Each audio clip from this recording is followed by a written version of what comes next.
Hello అందరికీ, ఇవాళ తెలంగాణ స్టైల్లో బోటి కర్రీ ఎలా తయారు చేసుకోవాలో చూద్దాం. బోటి తినని వాళ్ళు కూడా చాలా ఇష్టంగా తింటారు ఈ విధంగా వండుకుంటే. ఫస్ట్ మేక బోటిని ఈ విధంగా శుభ్రంగా కడిగి పెట్టుకోవాలి. ఇది కేజీన్నర దాకా ఉంటుంది బోటి. తర్వాత కుక్కర్ తీసుకొని నూనె వేడయ్యాక అందులో ఉల్లిపాయ ముక్కలు, పచ్చిమిర్చి వేసుకొని వేయించుకోవాలి.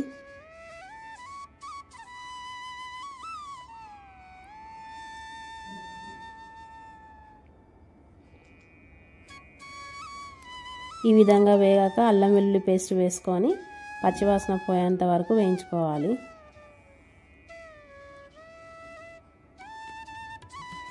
తర్వాత పసుపు వేసుకోవాలి. పసుపు వేసుకొని కలుపుకోవాలి.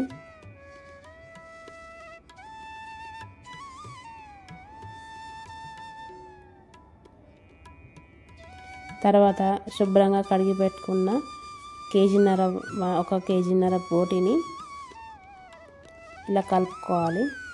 కలుపుకొని ఒక 5 నిమిషాలు ఉడికించుకోవాలి పోపులో.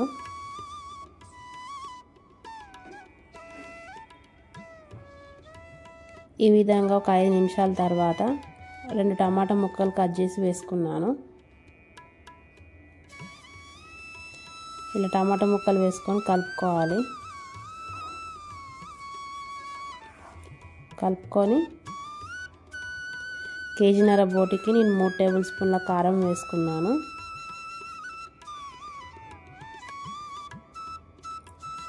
తర్వాత మసాలా పొడి వేసుకోవాలి. తర్వాత వేయించిన ధనియాల పొడి 2 టేబుల్ స్పూన్లు. తర్వాత ఉప్పు తగినంత వేసుకోవాలి.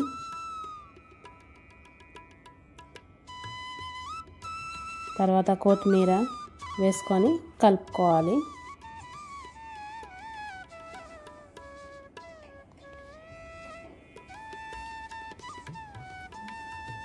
కొన్నిసార్లు బోటి తొందరగా ఉడుకుతుంది, లేకపోతే తొందరగా ఉడకదు. తర్వాత సరిపడా నీళ్లు పోసుకొని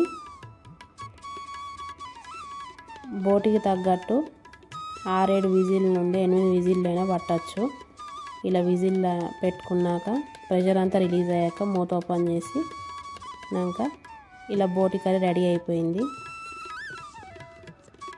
స్మెల్ రాకుండా ఎంతో రుచిగా చాలా బాగుంటుంది బోటి. ఈ విధంగా వండుకుంటే చాలా టేస్టీగా కూడా ఉంటుంది. ఇది వేడివేడి అన్నంలోకి కానీ, చపాతీలోకి కానీ, పూరీలోకి కానీ తింటే చాలా టేస్టీగా ఉంటుంది.